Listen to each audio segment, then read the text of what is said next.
बुखारी और मुस्लिम दोनों में मौजूद है।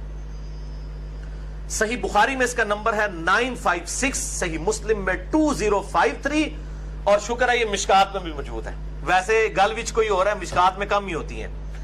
मिशकात में 1452, ये दिखा देनी जरा इनको। मैंने जो है ये आज क़यामुल लैल करने से पहले इसको निशान लगा लिया था। ये जनाब नंबर दिखा दें इनको, ये पेज भी हाईलाइट कर दें। मिशकातुल मसाबिह में इंटरनेशनल नंबरिंग के मुताबिक 1452 है। बुखारी मुस्लिम दोनों में मौजूद है। ये अंडरलाइन भी मैंने किए कुछ अल्फाज। मैं इस हदीस को ब्रीफ करता हूं, पहले आप इसको देख लीजिए। इसी तरीके से कैमरे में भी आ जाएगा ताकि बाद में समझाना मुझे आसान हो जाएगा कि ये बिदअत किसने शुरू की कि उसने जुम्मे की नमाज की तर्ज के ऊपर खुतबा जो है, वो तकरीर जो है, वो नमाज से पहले शुरू करवा दी। वो अब आप सुन लीजिए।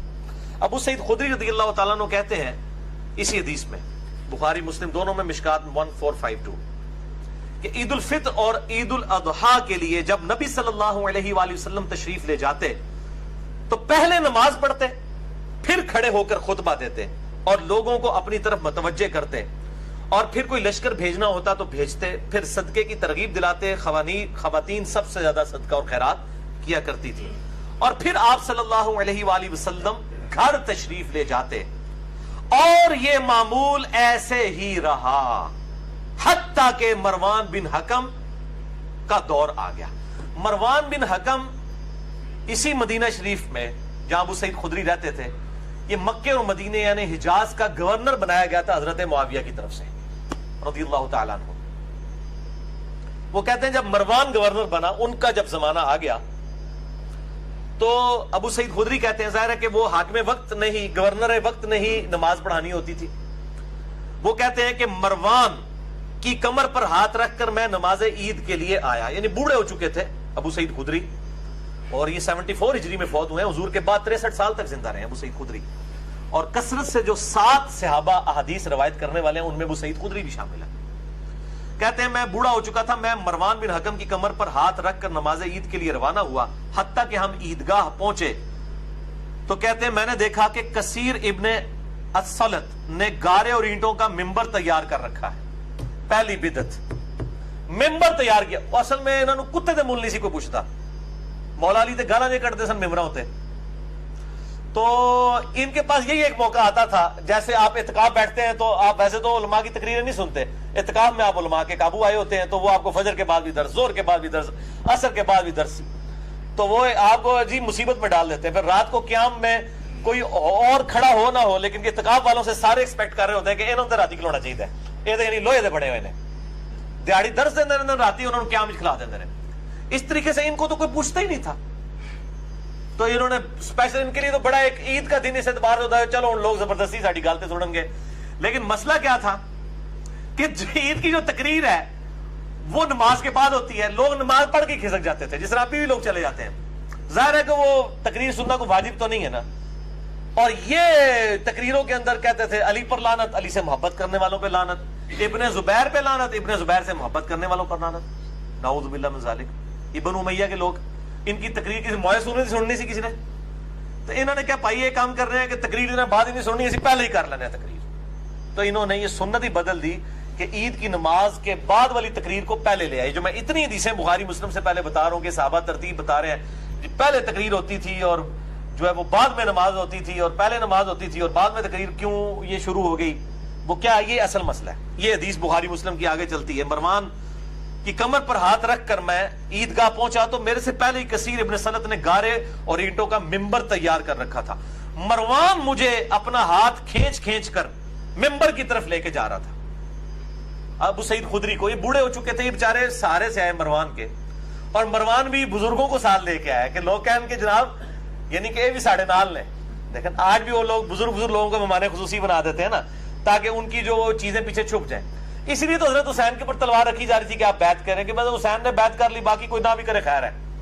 लेकिन हुसैन भी डटा रहा, उन्होंने पता सी कि मैं बैत कर ली तो आले उमैया और आले अब्बास की बदमाश जो मलूकियत है ये दीन का हिस्सा बन जाएगी। सैयदना हुसैन का स्टेटस बाकी साहबा वाला है ही नहीं था, वो कंप्रोमाइज कर लेते, बेड़ा गर्क हो जाता। باقی سارے صحابہ کا بیعت کرنا کوئی معنی نہیں رکھتا تھا جب تک سیدنا حسین بیعت نہ کریں آن دا بہاف آف پروفٹ. وہ نبی صلی اللہ علیہ وسلم کی اولاد میں سے تھے, اہل بیت میں سے تھے. تو یہاں پہ بھی ابو سعید خدری کہتے ہیں وہ مجھے کھینچ رہا تھا ممبر کی طرف. اب وہ بیچارے بوڑھے ہو چکے ہوئے تھے, وہ بیچارے پہلے ہی سہارے کے ساتھ آئے ہیں اور وہ اب ان کو پکڑ پکڑ کے گھسیٹ رہے ہیں اور کہتے ہیں کہ میں مروان کو جو ہے مسلح کی طرف کھینچ رہا تھا. اندازہ کریں, یعنی یہ آل امیہ ورسز صحابہ کرام. ایک کہتے ہیں نہیں یہ صحابہ دے گستاخ نے, وہ صحابہ دے گستاخ ہے ہی آل امیہ. ابو سعید خدری اس کو گھسیٹنے لگے کہ تو پہلے نماز پڑھا, تو وہ پھر آگے سے کہنے لگا ابو سعید, اللہ اکبر, یہ ہے جرت. وہ کہتا ہے قد ترک ما تعلم, ابو سعید تجھے پتا ہے کہ وہ اگلی سنتیں جو ہیں یہ ختم ہو چکی ہیں. استغفر اللہ لعنت اللہ علی الکاذبین. جو نبی صلی اللہ علیہ وسلم کے طریقے کو کہ یہ ختم ہو چکا ہے اور وہ اپنی بدعت جاری کرتے ہیں. یہ نواقض اسلام نہیں ہے. یہ کتابیں جناب لکھ لکھ کے محمد عبد الوہاب صاحب کی بانٹتے ہیں. نواقض اسلام, جی کن چیزوں سے انسان اسلام سے باہر ہو جاتا ہے؟ 10 نواقض اسلام.